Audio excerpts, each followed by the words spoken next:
Welcome back my YouTube channel. ಇವತ್ತು ಕಡಲೆಕಾಯಿ ಜಾತ್ರೆಗೆ ಹೋಗ್ತಾ ಇದ್ದೀವಿ. ಬಸವನಗುಡಿಗೆ ಹೋಗೋಣ. ನನಗಲ್ಲಿ ಜಾಸ್ತಿ ವಿಡಿಯೋ ಮಾಡೋಕ್ಕಲ್ಲ ಆಗಿಲ್ಲ. ತುಂಬ ಬಸವಣ್ಣಂದು ವಿಡಿಯೋ ಮಾಡೋಕ್ಕಾಗಿಲ್ಲ. ತುಂಬ ಫೋಟೋ ಹೊಡಿ ವಿಡಿಯೋ ಮಾಡಬೇಡಿ ಅಂತ ಅಲ್ಲೆಲ್ಲ ಇದು ಮಾಡ್ತಾಯಿದ್ರು, ಅದಕ್ಕೆ ಮಾಡೋಕ್ಕಾಗಿಲ್ಲ. ಆದರೆ ನಾನು ಇಲ್ಲಿ ಒಂದು ಸಣ್ಣ ಚಿಕ್ಕ ಕತೆ ಹೇಳ್ತಾಯಿದ್ದೀನಿ.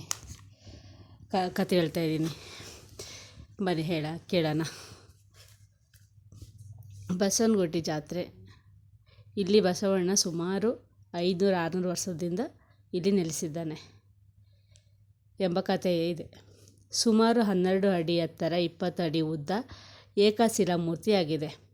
ದಕ್ಷಿಣ ಭಾರತದಲ್ಲಿ ಇದು 2ನೇ ಅತಿ ದೊಡ್ಡ ನಂದಿ ವಿಗ್ರಹವಾಗಿದೆ. ಮತ್ತು ದೇವರ ಪಾದದಲ್ಲಿ ವೀಣೆಯ ಚಿತ್ರವಿದೆ.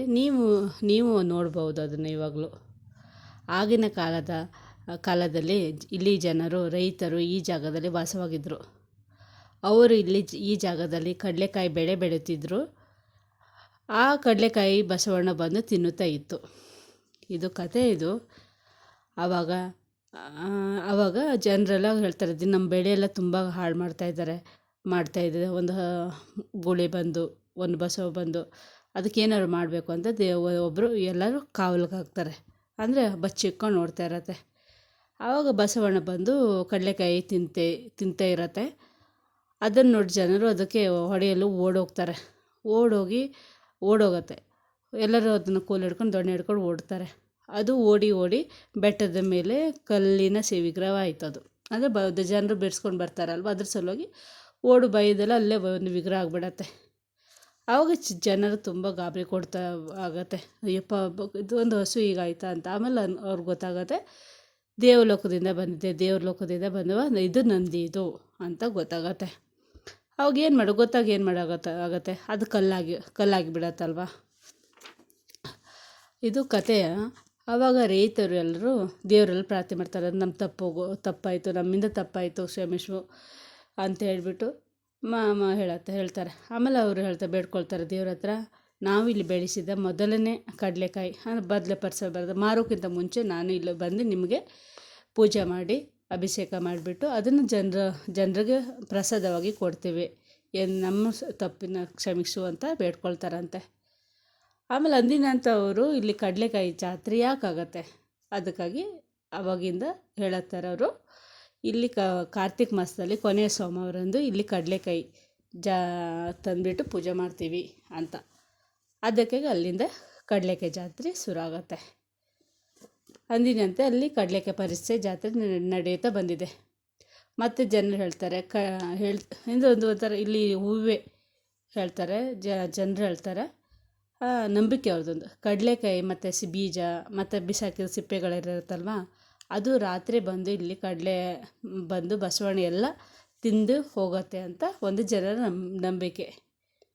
ಮತ್ತು ಈ ನಂದಿ ಇಲ್ಲಿ ನೆಲೆಯಾಯ್ತಲ್ವ, ವಿಗ್ರಹವಾಗಿ ಪೂಜೆ ಆಯಿತು. ಅದಕ್ಕೋಸ್ಕರ ಇಲ್ಲಿ ಬಸವನಗುಡಿ ಎಂಬ ಹೆಸರು ಬಂದಿದೆ.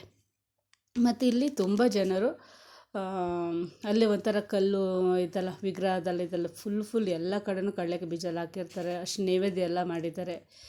ನಂಗೆ ಜಾಸ್ತಿ ವಿಡಿಯೋ ಮಾಡೋಕ್ಕಾಗಿಲ್ಲ. ಅಂದರೆ ಅಲ್ಲಿ ತುಂಬ ಜನ ಇದ್ದಾರೆ. ಮತ್ತು ಅಲ್ಲಿ ಫೋಟೋ ಕ್ಯಾಮರಾ ವಿಡಿಯೋ ಮಾಡೋಕ್ಕೂ ಕೊಡ್ತಾಯಿಲ್ಲ ಜನರು, ಮಾಡೋಕ್ಕೆ ಕೊಡ್ತಾಯಿಲ್ಲ. ಪುರೋಹಿತರಲ್ಲಿದ್ದಾರಲ್ಲ ಅವರೆಲ್ಲ ವಿಡಿಯೋ ಮಾಡಬಾರ್ದು ಅಂತೆಲ್ಲ ಹೇಳ್ತಾಯಿದ್ರು. ಅದಕ್ಕೆ ಮಾಡೋಕ್ಕಾಗಿಲ್ಲ. ಏನೋ ಒಂದು ಚಿಕ್ಕ ಸಣ್ಣ ಕತೆ, ನಾನು ದೊಡ್ಡವರಿಂದ ತಿಳ್ಕೊಂಡಿದ್ದು ಒಂದು ಸಣ್ಣ ಕತೆ ನಿಮ್ಗೆ ಹೇಳ್ತಾಯಿದ್ದೀನಿ. ಕತೆ ಹೌದು, ಇದು ನಿಜನೂ ಇರ್ಬೋದಲ್ವ. ನಂಬಿಕೆ, ದೇವರು ಮುಂಚಿನ ಕಾಲದಲ್ಲಿ ಏನೇ ಮಾಡಿದ್ರು ಅದು ಒಂದು ನಂಬಿಕೆ ಇದೇ ಇರತ್ತಲ್ವ ಅದೊಂದು. ಅದ್ರ ಸಲುವಾಗಿ ಎಷ್ಟೊಂದು ಕಡಲೆಕಾಯಿ ಬೀಜ ನೋಡಿ ಹೀಗಾಗಿದೆ ಅಲ್ವಾ, ತುಂಬಾ ಹಾಕಿದ್ದಾರೆ. ಅದಿರಂತೆ ಇಲ್ಲಿ ಕಡಲೆಕಾಯಿ ಜಾತ್ರೆ ಸ್ಟಾರ್ಟ್ ಮಾಡಿದ್ದಾರೆ, ಇನ್ನೂ ನಡೀತಾನೆ ಇದೆ. ಏನೋ ಚಿಕ್ಕ ಕತೆ ಹೇಳಿದ್ದೀನಿ, ನಂಗೆ ಗೊತ್ತಿದ್ದ ಮಟ್ಟಿಗೆ ಹೇಳಿದ್ದೀನಿ. ಎಲ್ಲಿ ಅಂದರೆ ಬಸವನಗುಡಿ ಅಂತ ಏನಕ್ಕೆ ಹೆಸರು ಬಂತು ಅಂದರೆ, ಈ ವಿಗ್ರಹದ್ದು ಬಸವಣ್ಣ ಇಲ್ಲಿ ವಿಗ್ರಹ ಆಗೋದ್ರಿಂದ ಅದ್ರ ಸಲುವಾಗಿ ಬಸವನಗುಡಿ ಅಂತ ಬಂತು. ಜಾತ್ರೆನೂ ಮಾಡಿದ್ರು ಹಾಗೆ ಬನ್ನಿ ಜಾತ್ರೆ ನೋಡೋಣ ನಾವು. ಓಕೆ, ಎಷ್ಟು ಜನ ಇದ್ದಾರೆ ನೋಡಿ, ತುಂಬ ಜನ ಇದ್ದಾರೆ. ಎಲ್ಲೆಲ್ಲವರೆಲ್ಲ ಬಂದ ಕಡಲೆಕಾಯಿ, ಎಲ್ಲಿ ನೋಡ್ರು ಕಡಲೆಕಾಯಿ ಬೀಜ ಕಡಲೆಕಾಯಿನೇ ಮಾರ್ತಾಯಿದ್ದಾರೆ. ನಿಮಗೆ ನನ್ನ ವಿಡಿಯೋ ಇಷ್ಟ ಆಗಿದೆಯಾ ಅಂತ ಅಂದ್ಕೊಳ್ತಾ ಇದ್ದೀನಿ. ಇಷ್ಟ ಆದರೆ ಒಂದು ಲೈಕ್ ಮಾಡಿ, ಶೇರ್ ಮಾಡಿ ಆ್ಯಂಡ್ ಕಮೆಂಟ್ ಮಾಡಿ. ಪ್ಲೀಸ್ ವೋಟ್ ಮಾಡಿ. ನನಗೇನು ಎಷ್ಟು ಗೊತ್ತೋ ಅಷ್ಟು ನಾನು ಹೇಳೋಕ್ಕೆ ಪ್ರಯತ್ನ ಪಟ್ಟಿದ್ದೀನಿ. ಆದರೆ ನಂಗೆ ಜಾಸ್ತಿ ಮಾತಾಡೋಕ್ಕೆ ಸ್ವಲ್ಪ ನಮ್ಮ ಊರ ಭಾಷೆನೂ ಬರುತ್ತೆ, ಎರಡು ಮಿಕ್ಸ್ ಆಗಿದೆ. ವಿಡಿಯೋ ಮಾಡೋಕ್ಕೂ ಅಷ್ಟು ಬರುತ್ತೆ, ನನ್ನ ಮೊಬೈಲು ವಿಡಿಯೋ ಮಾಡೋಕ್ಕೂ ಅಷ್ಟು ಬರೋಲ್ಲ, ಏನೋ ಒಂದು ಮಾಡಿದ್ದೀನಿ. Okay, thank you for watching. Bye bye.